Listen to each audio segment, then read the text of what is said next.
T-minus 2 hours. One of the several changes to Block 5 is in how we load propellants. We still use a liquid kerosene fuel called RP1, and our oxidizer is liquid oxygen. But instead of starting with our fuel load at T-minus 70 minutes, we begin loading both RP1 and liquid oxygen onto the first stage at T-minus 35 minutes. Those proceed in parallel until just a couple minutes before liftoff. We also start loading RP1 onto stage 2 at T-minus 35 minutes, but we let that complete and then add the liquid oxygen. That started at T-minus 16 minutes. So all told, that means that currently we're at about 95% full of fuel in stage 1 and 100% full in stage 2, with liquid oxygen being at 90% in stage 1 and about 60% in stage 2. So as we've mentioned before, we're also planning on recovering Falcon 9's first stage on, of course, I Still Love You, 340 nautical miles southeast of Kennedy Space Center. And we're hoping to bring you live coverage of stage 1 during its descent. Otherwise, vehicle's healthy, payload is healthy, the range is a go, and though we're watching some strong upper altitude winds and some thick cloud layers, there's nothing stopping us on the weather front from launching today.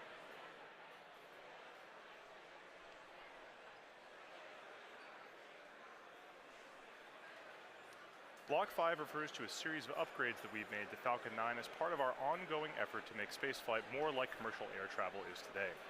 This version of Falcon 9 you can see on your screen is designed for 10 or more flights with very limited refurbishment, but should be capable of additional flights with further testing and possible additional refurbishment. Some of the changes are actually very visible in this rocket, most notably the inner stage, this raceway cover down here, and the landing legs. All of these parts used to be white, but now they're black, which is the natural color of our improved thermal protection material, which doesn't require painting like the cork that we previously used. It's highly flame resistant and also holds up better to the elements. In particular, it's hydrophobic, meaning that it repels water. In addition to these changes, we've also made changes to the 9 Merlin 1D engines at the base of the Falcon 9 rocket right down here. The thrust of these Merlin 1D engines has increased from 176,000 pound force to 190,000 pound force at sea level, which represents approximately an 8% thrust increase.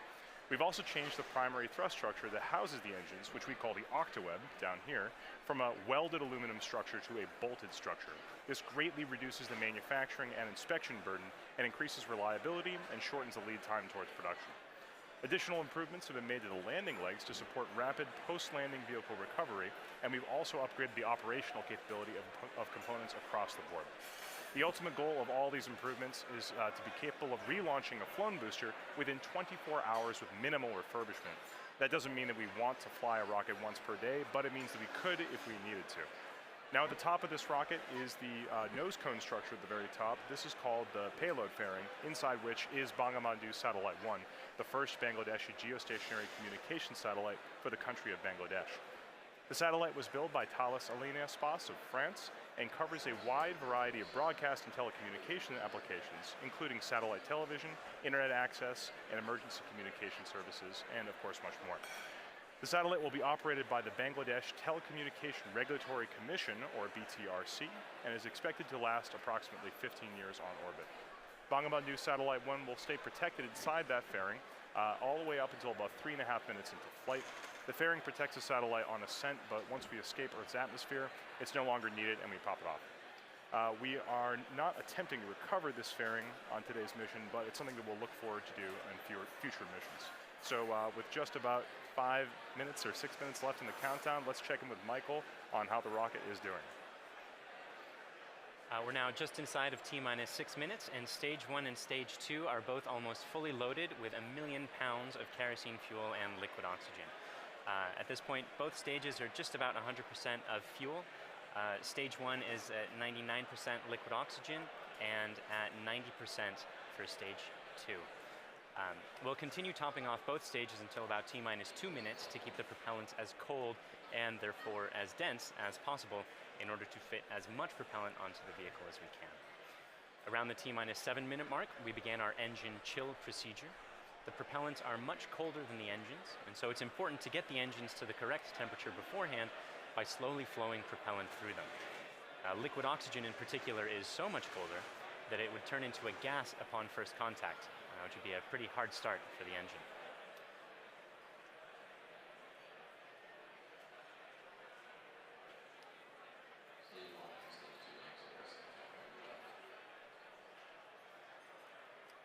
The strongback cradle is opening and will slightly retract away from the rocket.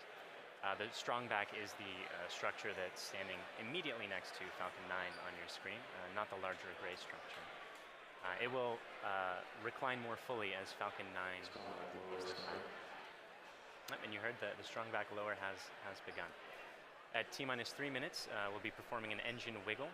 That's checking the thrust vector control system to make sure that the Merlin engines will be able to properly steer Falcon 9 during ascent. And at T-minus 60 seconds, you'll hear that Falcon 9 is in startup, which means that the rocket's internal flight computers have taken over the countdown.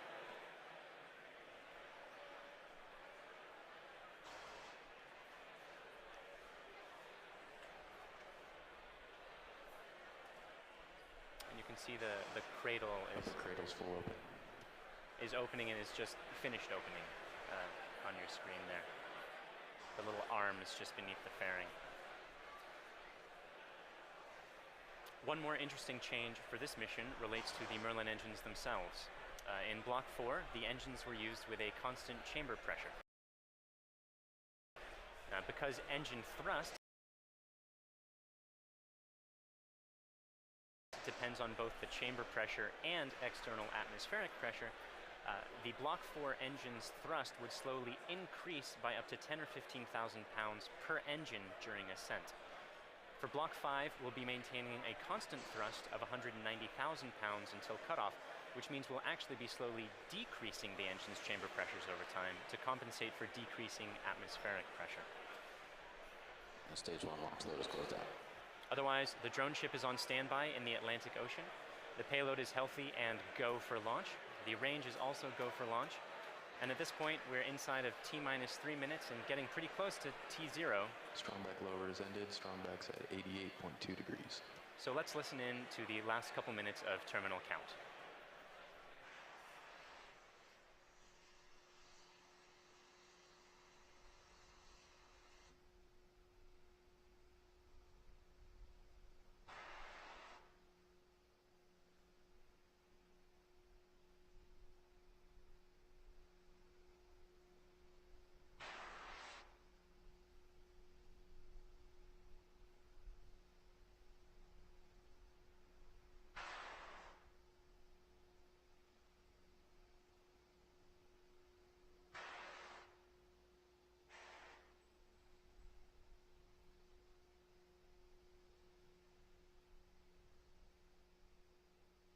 Stage 2 LOX loads closed out.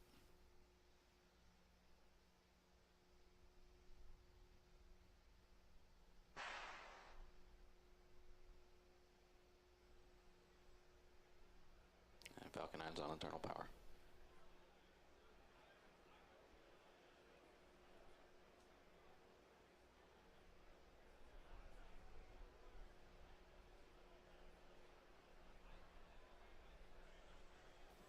Gas closeouts.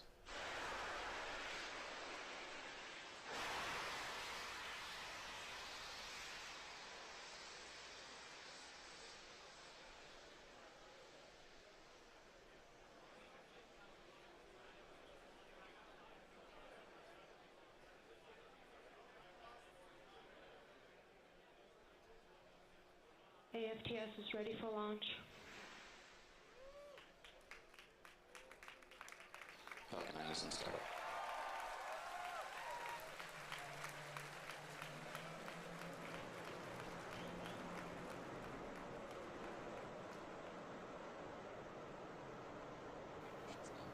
LD go for launch.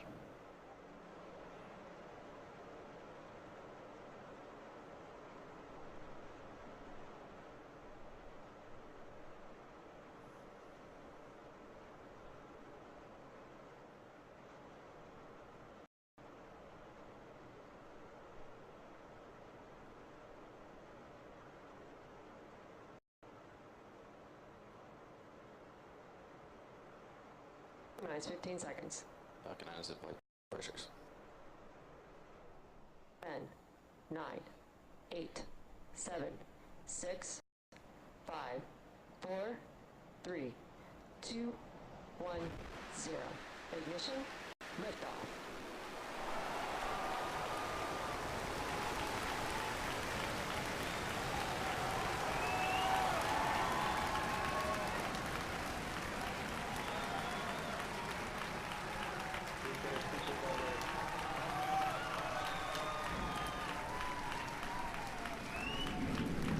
Stable propulsion's normal.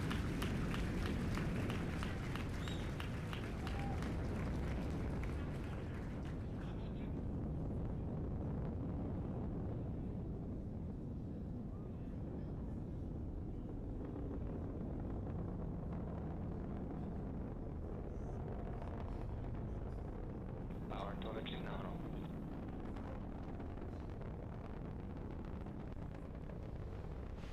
And you saw a Falcon 9 lift off in a beautifully clear shot there at 4:14 p.m. Eastern. At T plus 10 seconds, the thrust vector control system Vehicle is supersonic. tilted Falcon to begin a pitch kick maneuver to get it going sideways. You just heard that we're going supersonic, and we're about to go through max Q when the rocket's pushing hardest against the atmosphere. Vehicle is experiencing maximum dynamic pressure.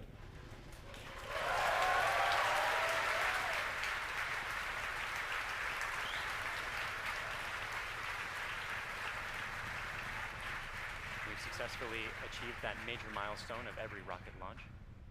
We're actually decreasing the thrust in our engines a little bit around the time of max Q to minimize some of those forces. Coming up about 50 seconds from now, And back engine chill. there will be 3 events in quick succession.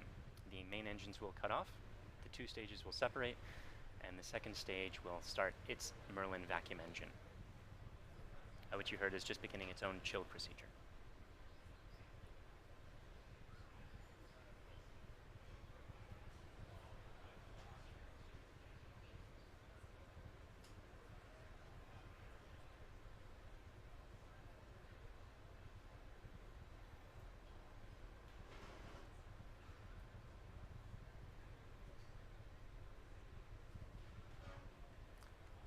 Cutoff happening just a few seconds from now.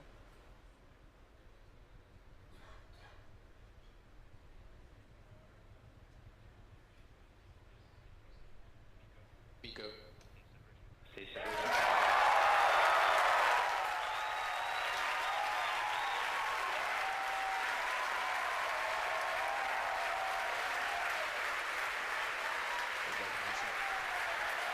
And there you saw those events occurring just as planned.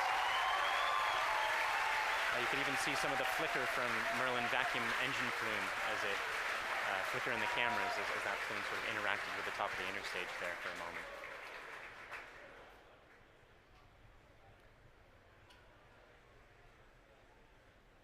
The next major event is the fairing deploy coming up just a few seconds from now. That's the second stage that will be deploying its fairing.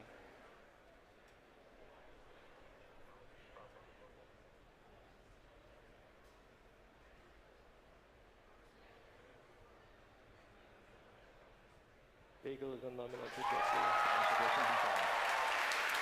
And there you see the fairings following away behind. They're light, they're made of carbon fiber and aluminum honeycomb, but they still represent excess mass, so we no longer need them once we get out of the atmosphere. Acquisition of signal Bermuda.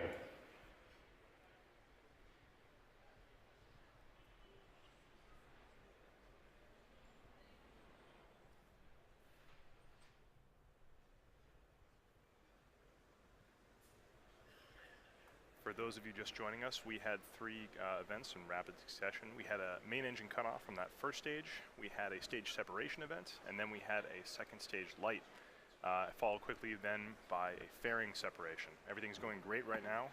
Falcon 9 is looking pretty good. Right now, let's go over what we can see on your screen. On the left-hand side, that's a camera mounted on the top of the first stage of the rocket, looking down towards the 9 Merlin engines at the bottom. In that view, you can see those titanium grid fins. They slowly deployed just after stage separation, and those grid fins will allow the Falcon 9 first stage to guide itself back down towards the drone ship. Of Course I Still Love You. You can see brief flashes of those cold gas thrusters as they guide, provide additional control authority for that first stage. On the right-hand side of your screen is a camera mounted at the very bottom of the second stage, looking down towards the Merlin vacuum nozzle. Of course, at the very other end of that stage is the Bangabandhu Satellite 1. Right now, that Merlin vacuum engine is glowing red hot with those exhaust gases as it propels Bangabandhu Satellite 1 into its final geostationary transfer orbit.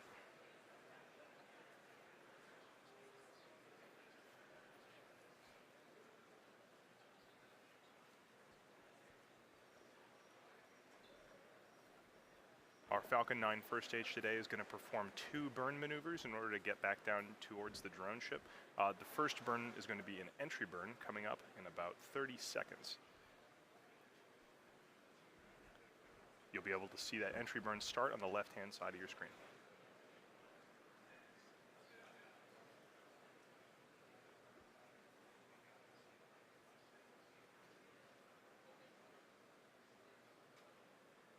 As a reminder, those bursts of clouds coming out of the Falcon 9 first stage on the left are those cold gas thrusters that, in addition to the titanium grid fins, allow it to provide or to control itself as it comes back down through the atmosphere.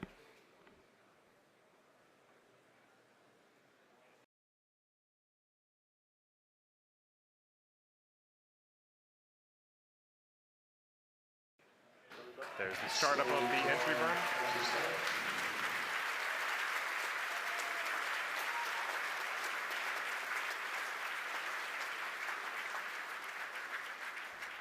At this point, the Falcon 9 first stage is actually only about 10% of the mass that it was on the pad, so it's actually pretty empty of fuel and liquid oxygen right now. So this entry burn is only going to last a few more seconds before cutting off. And there it is. And stage 1 entry burn shutdown.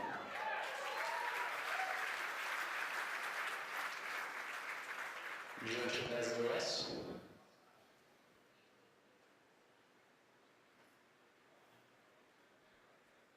As that first stage gets closer and closer to the surface of the Earth, we should be able to see features such as clouds, waves, and eventually the outline of our drone ship, Of Course I Still Love You.